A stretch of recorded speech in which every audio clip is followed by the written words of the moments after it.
I'm so thrilled to share this conversation with an old dear friend, colleague, fellow artist, healer, magic maker, Jaamil Olawale Kosoko.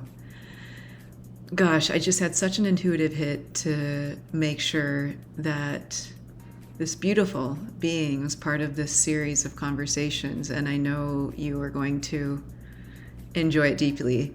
Um, Actually, I don't know that, but I hope you do.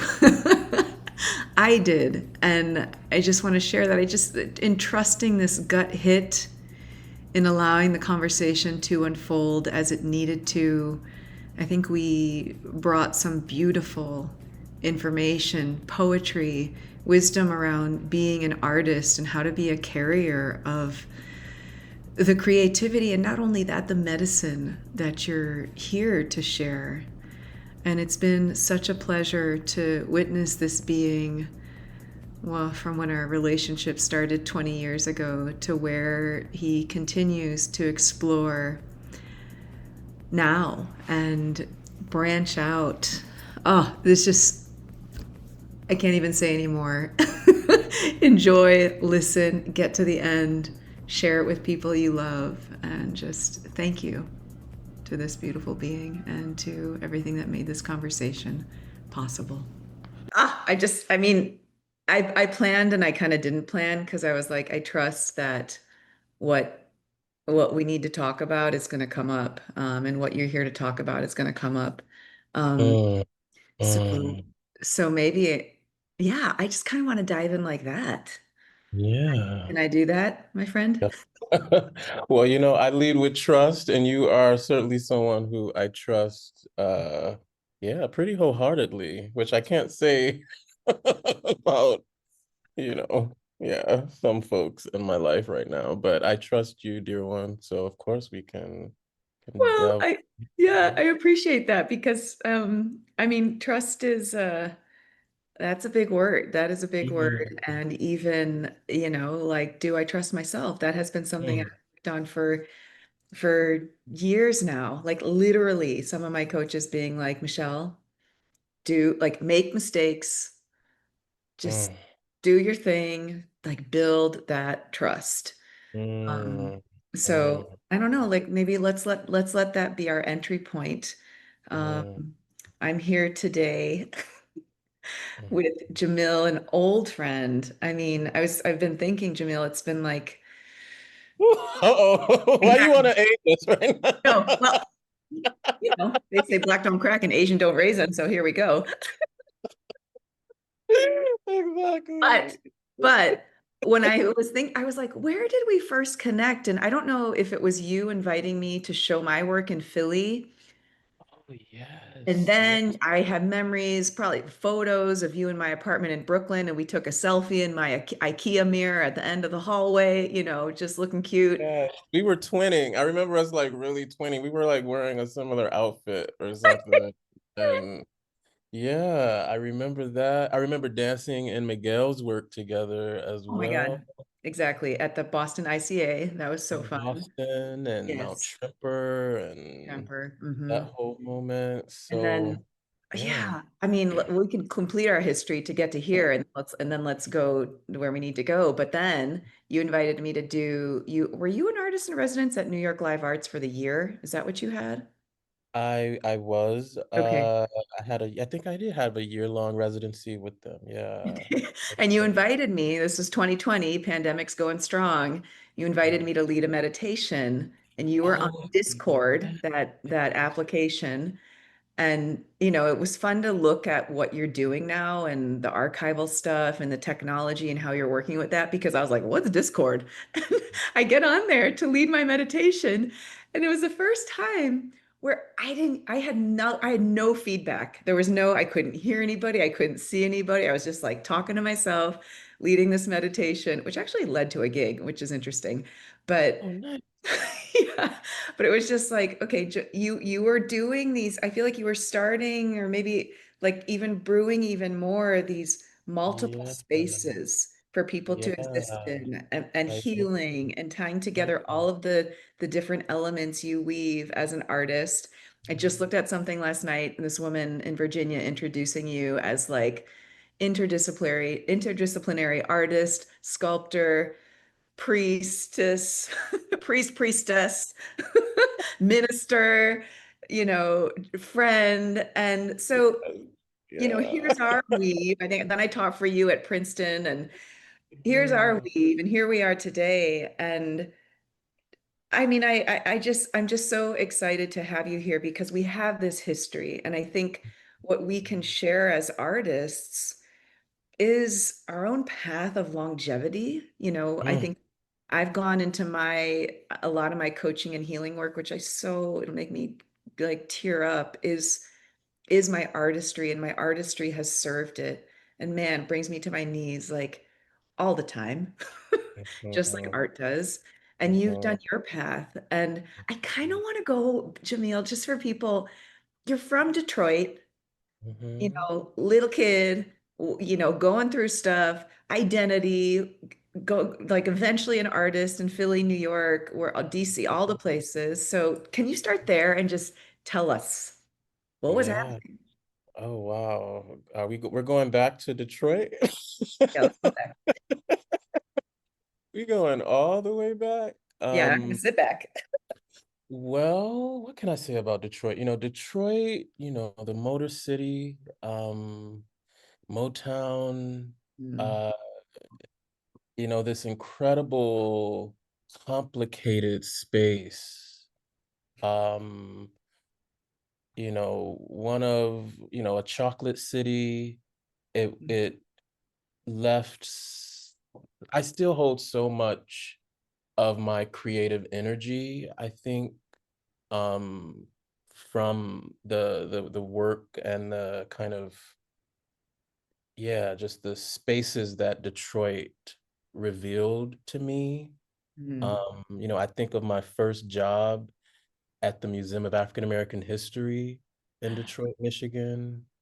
As a 14-year-old, like tearing tickets on the weekends, and then that led to me giving tours for, young people, and just really kind of having access to like Black professionals who could be mentors and who I could see in like these incredible roles, from the president to, you know, just all the roles that and the artists that came through that incredible space, and the food, and it was a sanctuary for me, I think, that museum.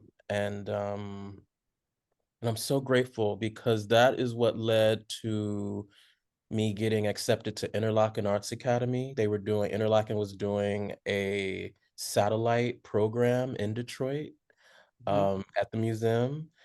And so, long story short, I met one of the instructors who was teaching in the writing program, yeah.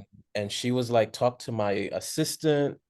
And I talked to her, we'll call her Z. And I was like, Z, I want to be a part of this. Like how do I be a part of this? And she connected me to Janet Morris, who was my admissions counselor at Interlochen. um and Janet helped me find the scholarship, the money, the support that I Mhm. needed to get to Interlochen. And I would say the moment that I sort of, my dad, I'll never forget, he dropped me off at Interlochen, and he didn't stay the night or anything. He just sort of dropped me off, gave me a hug, and left, and was like, I love you and I'll see you, and I think he just knew like I would be okay. And I was, like that was the moment where my life really just, I feel like making that decision to go to Interlaken, I was gonna make it there come hell or high water. Like I was just gonna get there. I was gonna forge all the signatures I needed. I was just gonna make it happen. But I didn't have to because he signed my application. He sat on it for about a week and then he finally signed it. Um and yeah, and that was the beginning of my art life. That was the beginning of a deep healing practice Mm.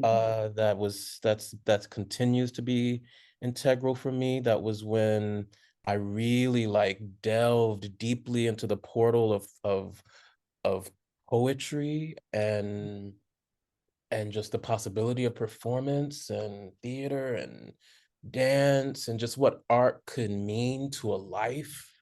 Mm. Um, and that segued into Bennington, and then eventually going to Philly, and then getting the fellowship in DC, and meeting you, working with Miguel, working with all these incredible artists in Philly and New York, and just it kind of just kind of just went, and I just was sort of following the trajectory, the environment, the world that was unfolding around me. Yeah, And now I'm here in Italy. I know. I love your Bugliasco, right? Are you at I Bugliasco? am at Costco, yeah. I Congratulations. am. That's amazing. I mean, I want to point something out in your story because I think this is what I work with a lot of my students, clients, myself. Like Mm. hearing you ask this question, how do I be a part of this? Yes. And like I think there are so many stories where I'll I'll I'll I'll put this caveat first. Like I think we are all here designed for our unique greatness, not Mm. yours, not mine. But for Mm. whoever who's listening, your unique greatness. And Mm. it can look like this person over, it looks like yours. And I feel like I just want to say that because I think there's so much comparison. I know that has been a thing I continue to need to heal to compare myself to others. Mm. But Mm. the thing I'm wanting to pull out around that tangent is just there was a desire in you and you asked Yes. a question and then someone shows up. Janet shows up. Mm. There's trust you're calling in, this moment that you notice with your dad giving you the hug, like the Mm. silent affirmation that you're going to be okay. And so I guess I'm just speaking to, and I would love to hear if you have more to say about this as you continue as a more mature, aware, evolving adult, we hope for all of us, right? Exactly. Like Exactly. the way you get led and guided, and I know you're an emotional generator and you get to be in response, and life can unfold. So yeah, I just wanted to point that out, like the desire and the follow through. And I'm wondering if you have anything to say about that. I do. Yeah, and thanks for putting all my business out there. As an emotional generator, I appreciate it. No secrets. But yeah, and I think with that means that I have to lead. I have to understand. Well, I have to listen. Mm, Have to attune, not only to my environment, but to myself in the environment in which I am situating myself, so that I mm. can fully receive the information from my guides, from the earth, and so that I can hear myself. Mm. And that's become, I think, a really important part of my practice, is sort of unpacking and understanding the conditions more clearly. And it's a constant process. But the conditions that I need to situate myself in so that I can receive the downloads and I can hear, properly and clearly, and have the time to process, so that I don't make decisions um that I'll regret, essentially, you know. Totally. Hmm. And so, and yeah, and I think that's also meant understanding that not every opportunity or not everything. I mean, my dad would say, Jaamil, not everything that shines like a gold is a gold. Um Love that. and and so I remember that and I hold on to that because it's true, you know, and not every opportunity or not everything that looks or sort of has the sort of contours of an opportunity is the right opportunity for Mhm. me, you know. And so yeah, so just like practicing a kind of discernment and, you know, really trying to identify like where are my kin, who is a part of my family now, you know, like who, not all relatives are family, not all family, you know, are relatives. And I've really had to come to that hard truth.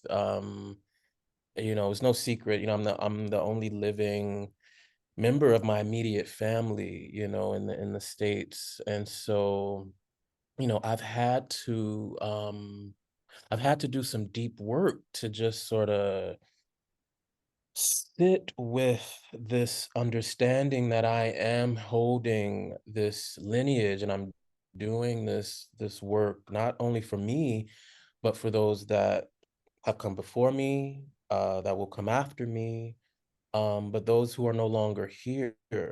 And so, you know, so much of the work that I'm doing right now is about a practice of remembering, r- holding, um, and you know, passionate non-attachment.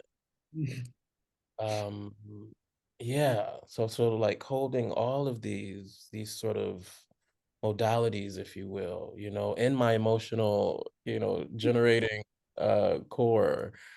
Um, yeah, yeah. Yeah, I love hearing this. I mean, I feel like one of the things that's so important for me to study in myself as an improviser, an artist, as a guide and healer and teacher is helping people listen. So I love hearing this process of your listening, and it does immediately make me think of your work. And when you're talking about attuning to the environment, like you create environments through sculpture, through words, through the family that you're bringing in. And I guess, where do I want to go with this? I mean, I kind of want to dig into the healing. Like you said in Detroit, this was the beginning of a healing journey. And I don't think I've ever heard you talk about that. And I think we've kind of had this sort of unspoken resonance, you know, Mm, in the way that we're working. mm, I know what my journey is around healing and why it became such a big part of my artwork and my yeah, life. But I'd be curious if there's anything, and maybe how it relates to environment, yeah. that you want to say about like when healing became a conscious act for you, a conscious practice. Yes. Well, I think so much of the my earlier practice was, I won't say unconscious, but maybe subconscious. Mhm. I was certainly on a path to, I've always been sort of attracted to, well, to light, honestly. However it might reveal itself. And, you know, so, you know, I'm a student of yoga, of, you know, I spent many years at Kripalu, you know, uh, early on, like late 90s, early 2000s. And so that was deeply important to my becoming, to my movement practice, to my art practice, you know, learning how to situate so much of what I was feeling, not only on the mat, but how I could take those tools and systems off the mat and how cyclical all of that information really is. And so, you know, there came a moment when the yogic, you know, principles really became like living principles. And yeah, so the yoga became a living practice and not just something that I engaged in for, you know, an hour or so, like twice a week or whatever that is. But you know, and then I think I've always just been super inquisitive, you know, like I work with an intuitive Mm. coach. quite consistently, who is helping me to be less afraid of my own intuition and my own intuitive power and ability. And so yeah, so it's all been so incredibly and beautifully connected.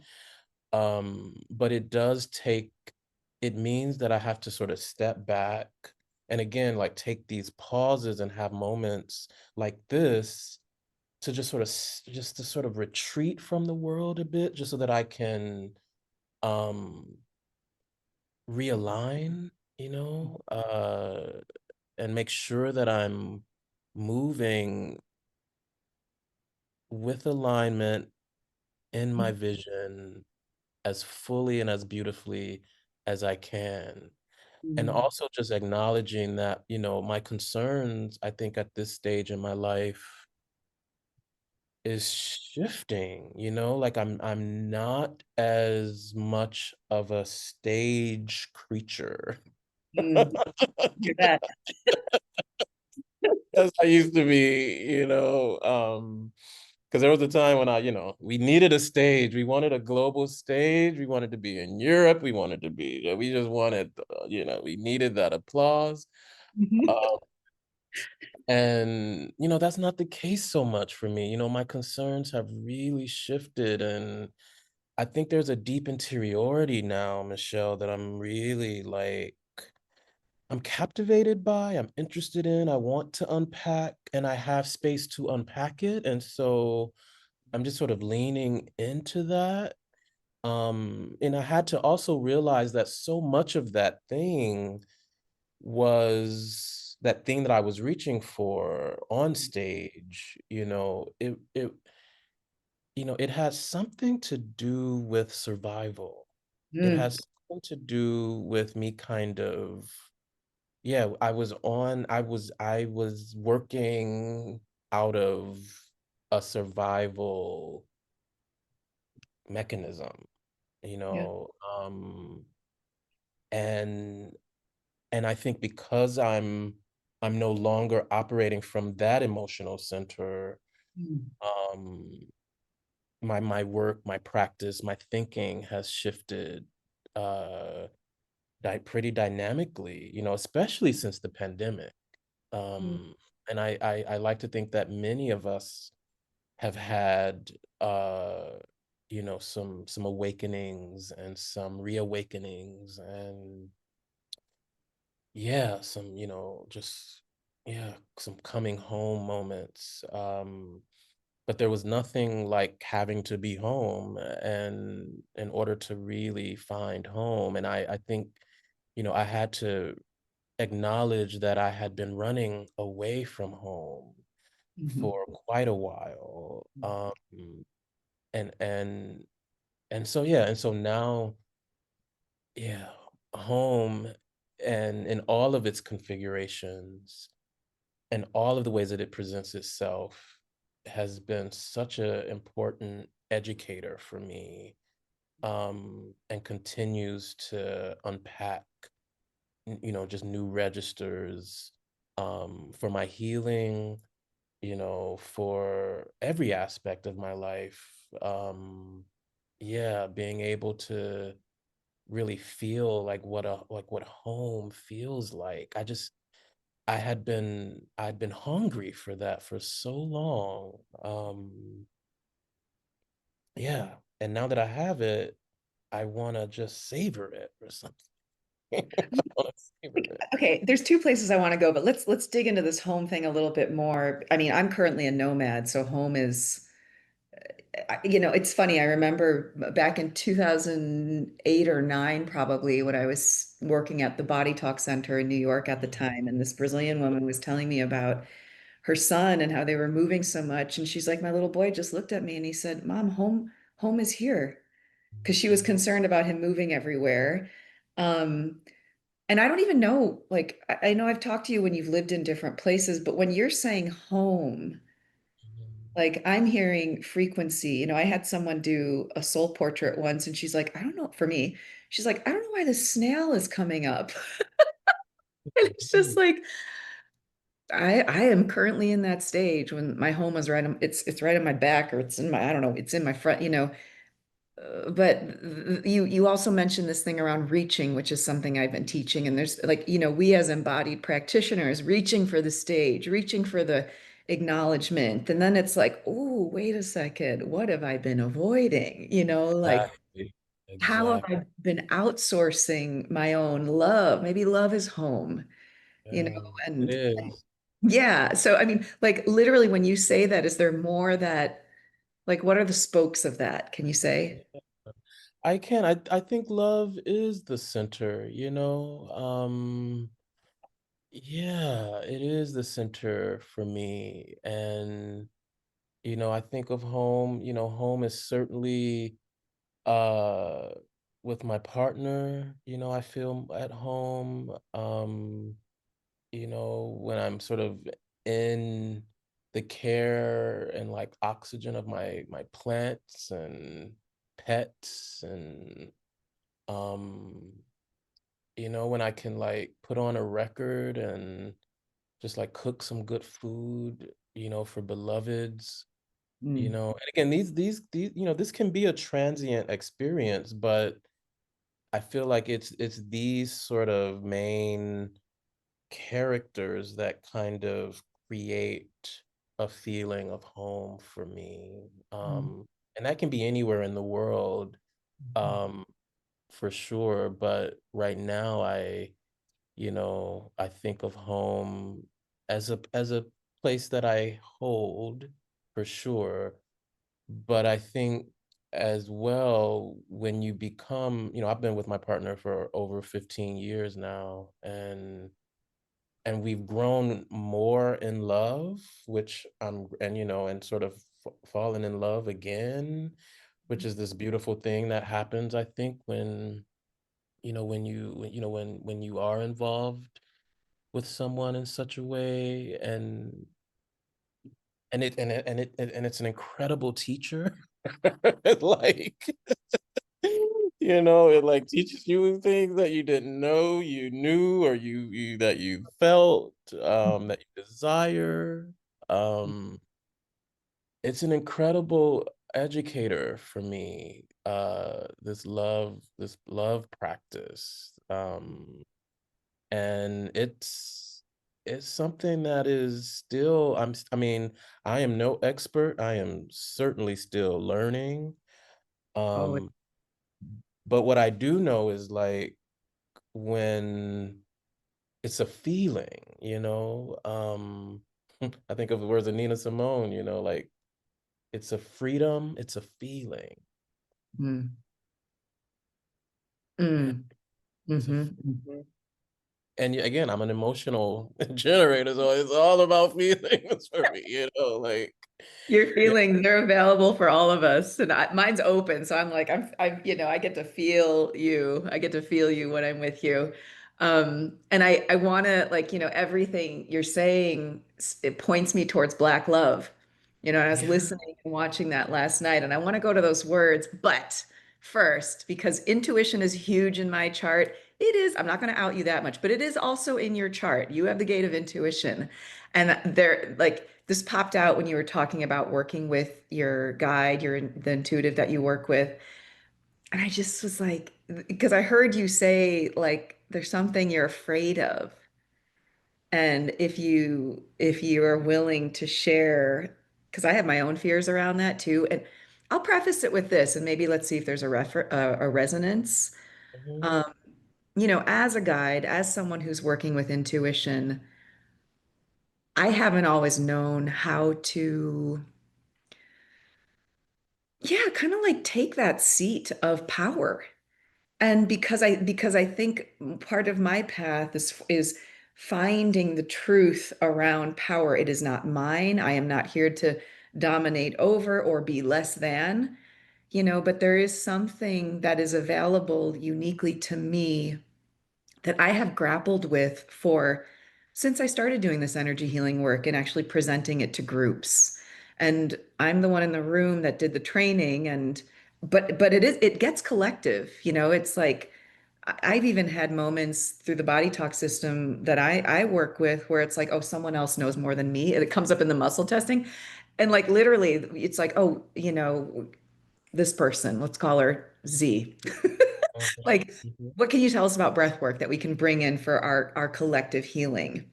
So, but like that's and there's more layers to it too. Just it relates to listening. But I'm just curious if there's something that you can share about this fear that comes up in relationship to intuition. You said this person helping you be less afraid of your own intuitive power and ability. Yeah, Michelle. And again, it's a process, but yeah, I mean, I think, there's a way that we can turn away from ourselves for whatever reason. And I know I have power in that domain.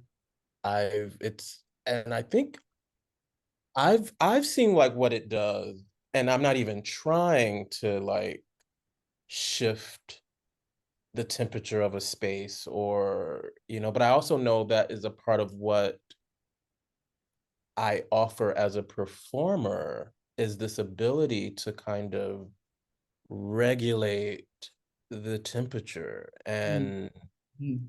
in that way I'm a thermostat, if you will. um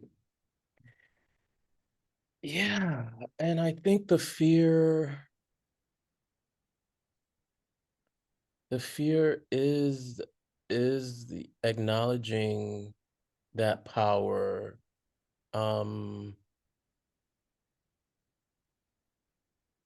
Yeah, and I know there's more that is being called of me, but at the same time, I resist, um, I resist fully attuning to it. And I think it's because I really cherish, I'm such a hermit. You might see that in my chart as well. Out you that much, but let me take a look. But Oh my God, it's yes. Hello. You are. Hold on. Yep. Second line profile. Yep. Yeah. Welcome. Me too. yeah, yeah. And so I think I think there's something that I'm protecting, or I have this idea that I have to protect, and I know it has something to do with, some past trauma, from my childhood, most likely. Yeah, and I know that I need to release that in order to step fully into, whatever it is that I'm becoming. But at the same time, I trust, going back to trust, that, when and if it's meant to happen, it will happen when it happens. And I'm not like rushing that journey or that process. I'm just allowing it to land as it is, without judgment. Yeah. Um, and and I'm just taking my time. I know there is more for me to offer, but at the same time, I know that I have to practice a kind of readiness. And for me, that looks like rehearsal. It looks like, being in the studio, being in the making, and incubating whatever it is until I'm confident enough to share it or present it or give it to the world. But I also know, like, after so many years of being on the stage and giving myself so openly and so fully to so many people, I'm at a point where I need to know what it is that I'm giving myself, and what it is that I'm giving my beloveds and my communities and those that are closer to me and that need me in a different way. Like, I understand, performance and the public, and you know, just doing all that. But this particular moment in my life, I'm needing to incubate a kind of interiority and be with folks who can really support that. And yeah, and so I'm trusting that, and I'm trusting that phase of my, of the chapter, if you will, right now. I don't know what you pull from that, but I feel like I just went all over the place with Love that it. answer. But Yeah, let's go all over. I won't go dive too deeply into this, but I can't believe I didn't see this when I looked at your chart before talking. Like you have the two profile lines that are all about receiving projection. mm, And so I know I have one of those, but I know for what I've learned about people in this position and what I've seen with people I know in that way, there can be a hesitation. It's like, because like intrinsically, if people want to experiment with this human design information, you are here to be projected onto and to come mm, to wisdom around that. Like you can't avoid it, mm, and it's like it's part of the projection. This I have this in my profile too, is it's a second line. Like you can't see your own genius. It's like and it mm, comes in hermit time, but it needs to be recognized and pulled out.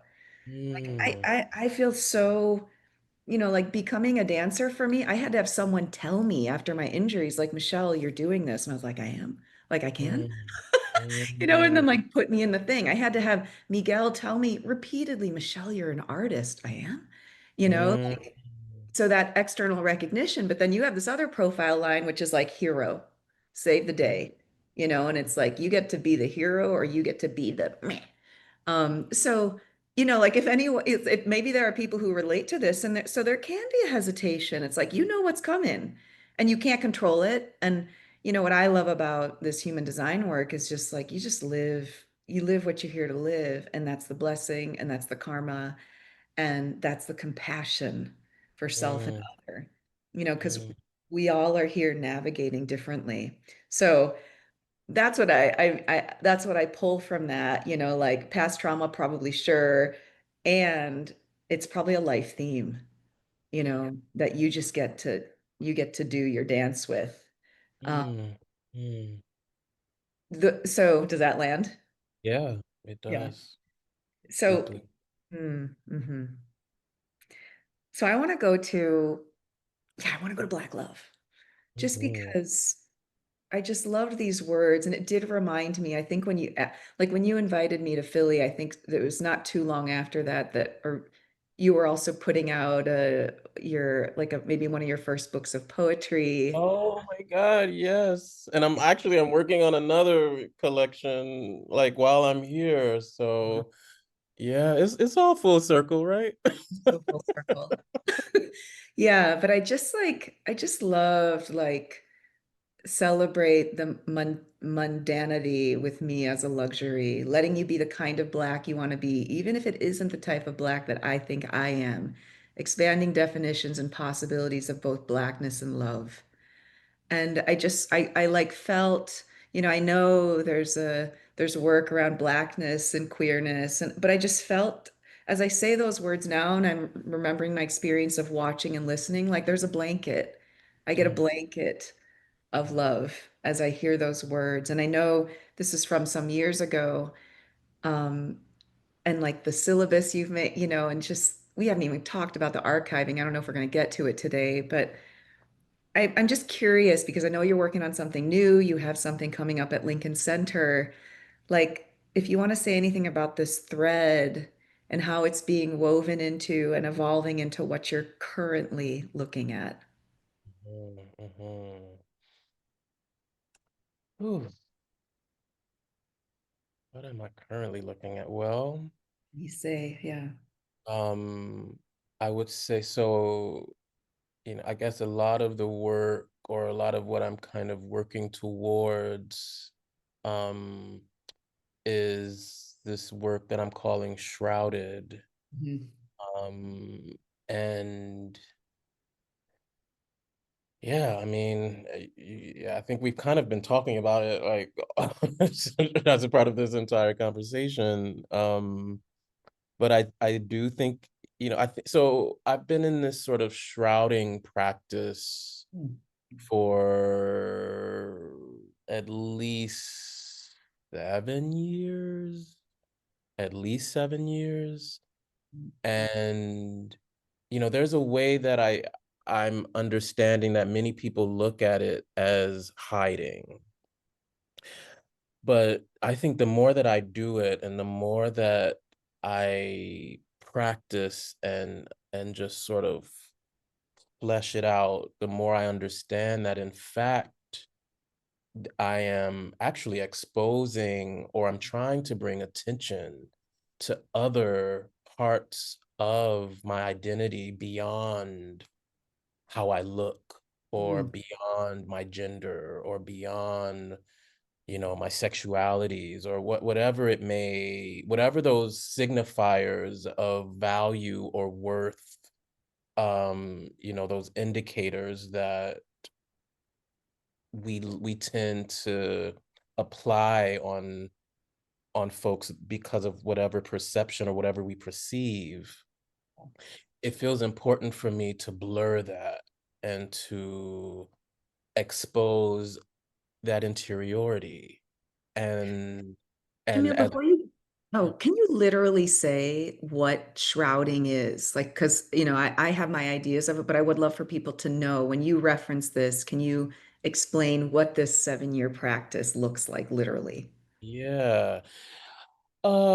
It's a practice in cloaking in various forms. So there's a lot of images that, you might see of my work, of this figure that's sort of under like these brown silks, so these earth toned silks.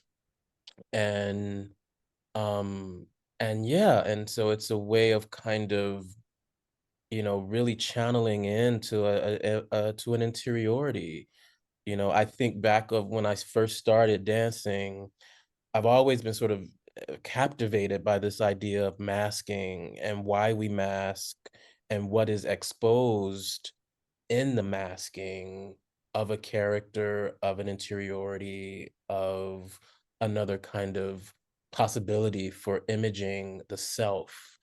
And so early on, I started this practice um, of what I call the night dances, where I would essentially go into a room and, turn all the lights off, turn on the camera, turn on the infrared feature of the camera so that it could mostly channel my heat.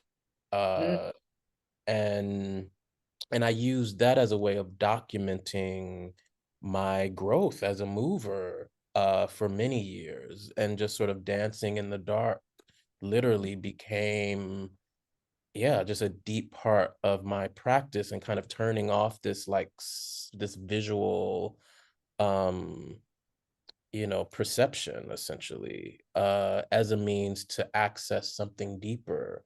It's almost equivalent to that thing that we do in studios with a lot of mirrors. Is just sort of like, we, just close all the mirrors, but it was a way for me to, again, sort of lean into movement without judgment, and without like going into this mode of, yeah, comparison, or what, all those things that I think we learn to do as movement practitioners, or as embodied individuals. And so, yeah, and so, yeah, so that is sort of a part of what this cloaking and this shrouding sort of connects me to. And then of course there is this undertone as well of, being in constant proximity to the dead and dying. That is a Mm. part of this work, this grief that I am holding and that I'm wanting to converse with. Mm. Um, and it is a way that I connect and channel in public and in private, um, some of my beloveds who have Mm. crossed over. Mm. Um, I'd love to share a poem Please. that sort of, speaks to this a bit. Good. And so, yeah, I call this poem Omen. Mm.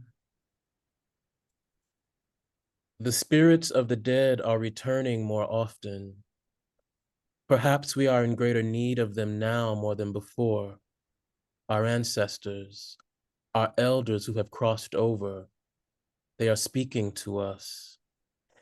In my visions, my dead grandmother, still standing at the edge of her death, is young and virgin, not herself, but her forgotten self, another naked angel. Thin and dry-skinned, I see her exposed body atrophied from lack of use. Her gaze is between worlds. She says, it's the same place, just as cold, just as numb, but without the body. I've never seen her like this before the illness, the arthritis, the slow decay. I only remember her always dying, always near her end, lying in a bed or a box. It's a sign not to be ignored when the past pushes further into the present than the present, when memories and premonitions parallel, when the ghosts speak back the way they do now. The past, I've learned, is a sign when all she is a trinity of dead women haunting and pissed because I'm still living. Grandmother, mother, sister, all ageless and weightless, all wearing the same face. They step through time and space, a sign not to be ignored when the past reopens like a wound. It reopens, inviting us back in.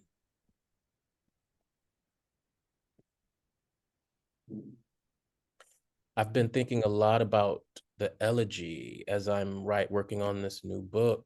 And yeah, just the elegy in so many ways and so many facets, as a tool, as an archiving tool for acknowledging those who have crossed over. Mhm. And you know, yeah, and there's just no way that I can live without remembering and knowing that I'm growing closer to that. Um, and as a result, and not to like be alarmist or anything, but just to, again, to just stay in constant conversation with what it is that I really care about and want to attune to in the present, in the now. Um, yeah, like that work and just that knowing and having lived so close to death. Yeah. uh I just have to acknowledge that. I don't know how not to.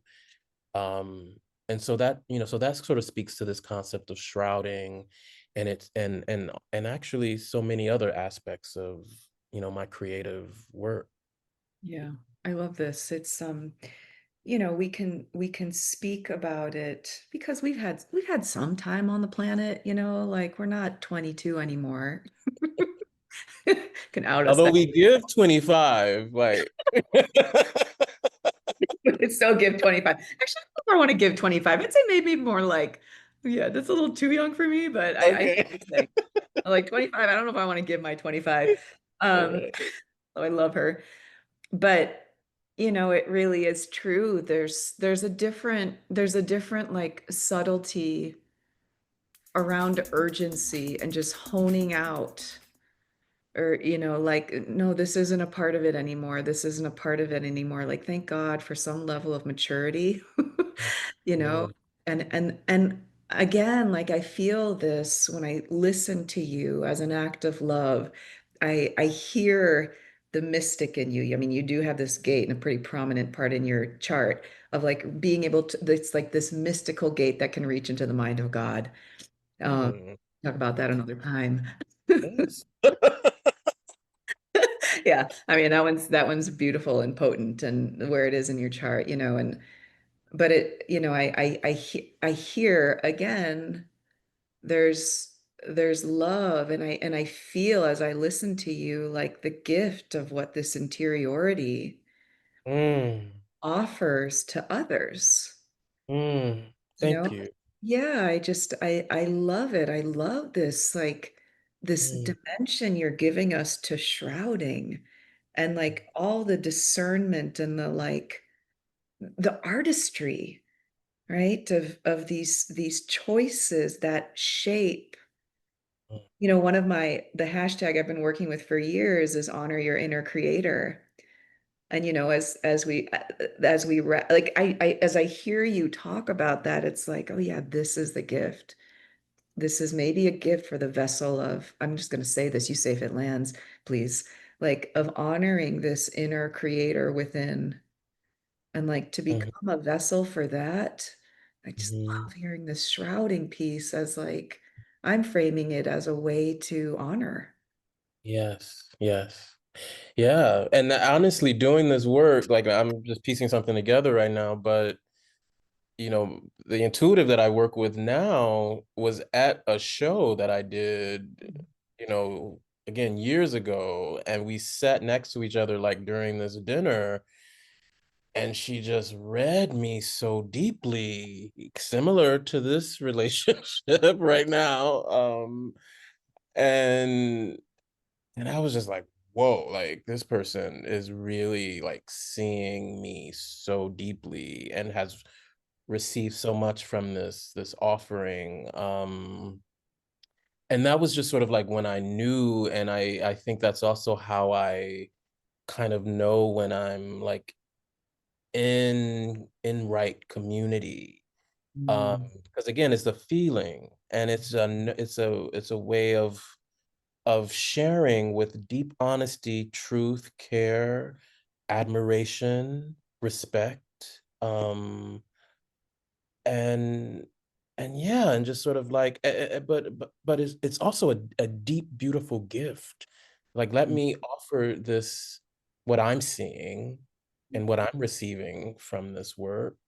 And so I so appreciate that. And yeah, I'm so grateful for, yeah, for what you see and are reading and receiving, um, and sharing back and mirroring to me, um, in this My conversation. pleasure. My Yeah, pleasure. I do have like maybe two more questions. sure. One is as I continue to let tears fall from my eyes, like I'm just this question can seem sort of like very westernized and um sort of ambition focused, but I think this is part of your transformational journey is like your larger vision, your big dream. And I wonder if there's anything you want to share. And I get the sense with you that it's not just you. Mm, Like it's joy and a better form for the collective. Like I see that in the archival practice that you've set up. Again, we're not going to get to it today, but people should go check it out.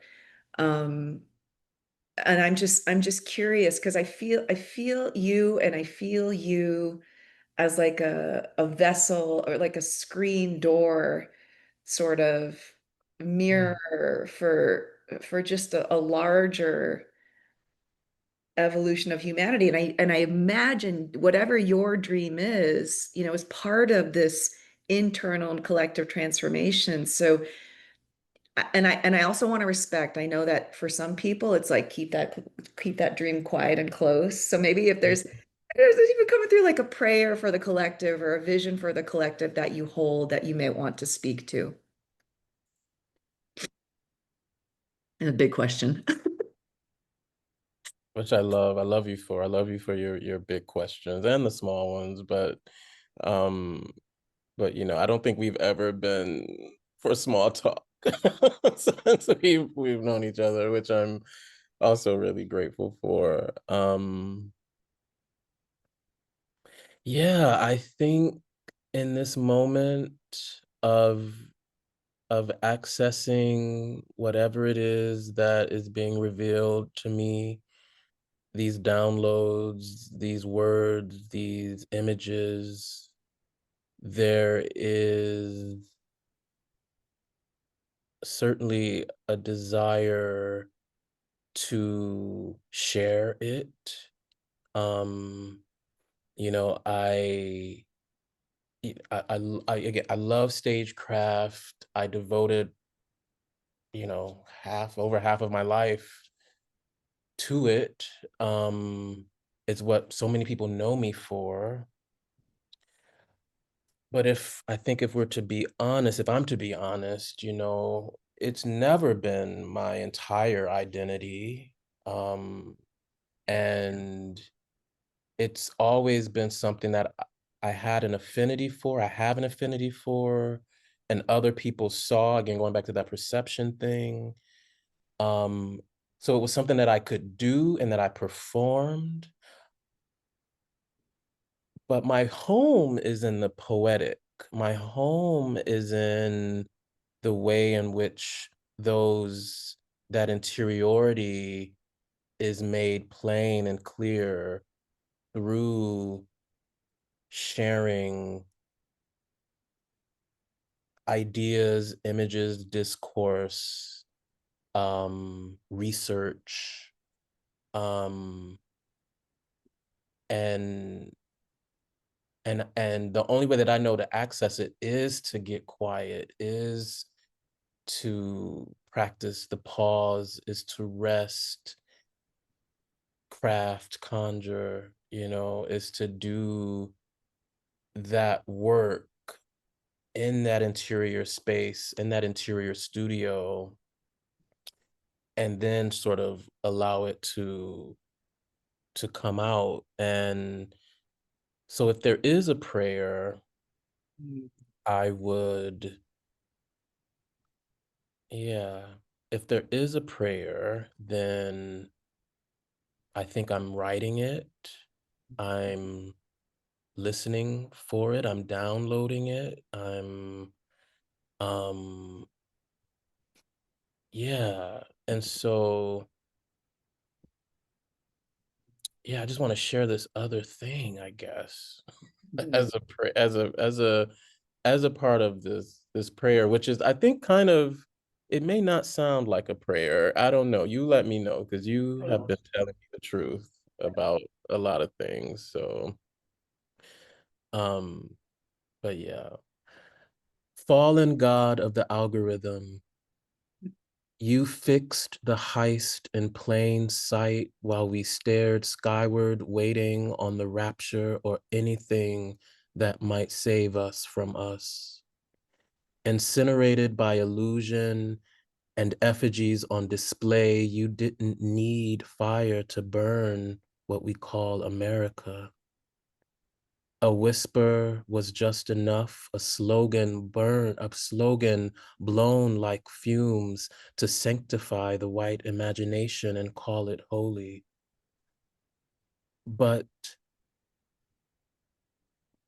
most were left doom scrolling revelations, screenshotting scriptures as if posting a psalm might mean something to the attention span we buried last decade. Divinity gave way to data when silicon cracked the valley, and the new gospel we deemed intelligent cried out in hunger. Slop fed on the living dead, it ate itself as prophecy predicted. But the beast had already been crowned king as we rallied the streets, watching the muted screams of our children live streamed. Maybe that's a prayer, maybe not. I don't know. But I do know that it's a mirror, Yeah. and it's something that has been on my heart. Mm. And, you know, and it felt right to share it. That's all I I love know. it. Thank you. I mean, I feel the tendrils and the depth to what it's speaking to. And I guess I hear it man, I feel so moved. Like just as a prayer that is a response to what you see. Mm, Like this, as generator types, it's like we're always in mm, response. So I see this and I am called. I see mm, this and I am called. I see this and there's a prayer that wants to move through me. I mean, this mhm, is me, this is my artistry. It's like anytime I felt like I was out of touch, I had to mhm. write, or just something till I cried or till I laughed. And then, Yes, well, there's my yes, yes. soul, and this is what I will bow down for. Like we open the door, it's just like, here, I will be in service of. I'll be in service of, and I'm gonna fucking laugh too. Like I want to laugh, I want to cry, I want to be stupid, and I will just surrender, you know, Yes, like yes, yes. so. Oh, it was a prayer for me. Thank you. Mm. Thank you, love. Yeah. Thank you. It feels like a prayer to be in conversation with you and to share this space. So I'm incredibly grateful that we found time for each other and we continue to find time. And no matter where we are in the world, and yeah, I'm ever so grateful. Yeah. Same. Can you Mhm. just give us like for people listening, the practical, like, where do they find you? Find your beauty. What's coming up? I want to try to get this out as soon as possible for people. I mean, it's just like, Right. I'll just say this too. It's just so satisfying, the artist consciousness and the way that I think we're going back to the roots, of like the artist is here to Mm, go like, mm, mm. like this way, like you thought it was this way. It's actually like this way. Exact- Exactly.